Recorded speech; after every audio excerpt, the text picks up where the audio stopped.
everybody, Hidden Object Guru here with the Gamecast review of Paranormal Activity, the game that tries to capture all of the thrills and chills of a series famous for static shots of watching people sleep. Paranormal Activity puts players in the role of a teenager trapped in his suburban home on a dark and spooky night. Their task? Wander around the place, triggering scares and finding clues to the backstory, so that they can figure out how to save their remaining family members from the curse that hangs over all of their heads. This goal is complicated quite a bit by some nasty ghosts, a trip to a hell dimension, and the fact that the family's mother is certifiably insane. The Paranormal Activity film series has always been as much about the breakdown of family units as it is about the literal demons, and this game is no exception. Players will find notes throughout the game referring to infidelity, attempts at reconciliation, as well as financial pressure that would likely have doomed the family even if supernatural elements hadn't intruded into their lives. It's all well-handled stuff, with one major oversight. In a shockingly unsubtle move, the developers have elected to render the family's mother as a stereotypical witch, with harsh features and a protruding nose. It's a baffling choice that takes a lot of the surprise out of the game. Who could the villain be? Perhaps the woman who looks like she should be stuffing children into ovens? Paranormal Activity is controlled with two move controllers, and designed for free locomotion.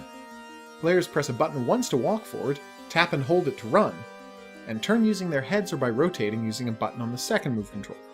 The turning is handled a set amount of degrees at a time. There are no options for smooth turning. Most of the game's interactions involve using two hands to pick up and examine items in the world. Players find keys and use them to open doors, grab flashlights to explore dark corners, and pick up audio tapes to get backstory details and solve puzzles.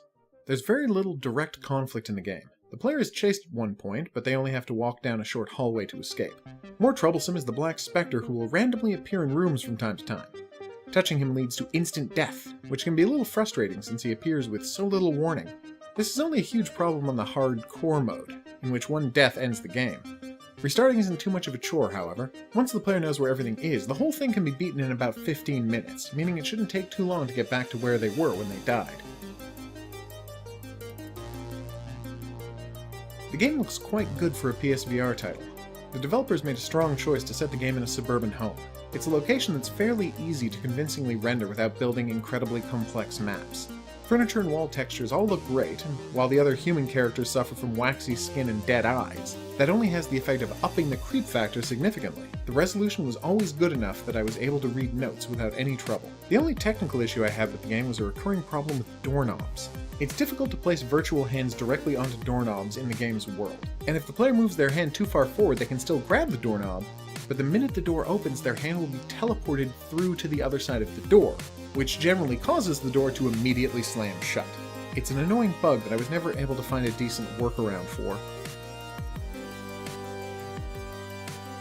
Games like this one live and die based on whether or not they're scary, and Paranormal Activity scores on this front. The house, with its packed up rooms, long shadows, and ominous creaks, is a great location to explore, and the handful of dedicated scare sequences will elicit great reactions the first time people see them. Both of the game's endings will do a great job of unnerving players, even if they see the twists coming a mile away. Paranormal Activity manages to put players right inside one of the films, which is an accomplishment in and of itself. First-timers will likely be able to beat it in about an hour, with replays to unlock trophies taking a fraction of that time. Despite the small amount of content though, PA has legitimate scares and a great atmosphere. With Halloween getting close, this is the perfect small-scale horror experience to get veteran VR players and newbies alike shrieking with shock. I've been the Hidden Object Guru. Thanks for watching.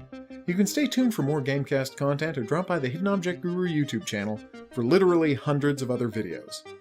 See you back here for the next thing, but until then, au revoir.